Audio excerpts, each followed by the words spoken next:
Have you ever wondered why we don't sneeze while we're asleep? It's fascinating.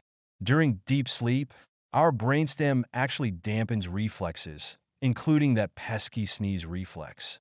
This means our brains aren't processing sensory information the same way, making it tough for irritants to trigger a sneeze.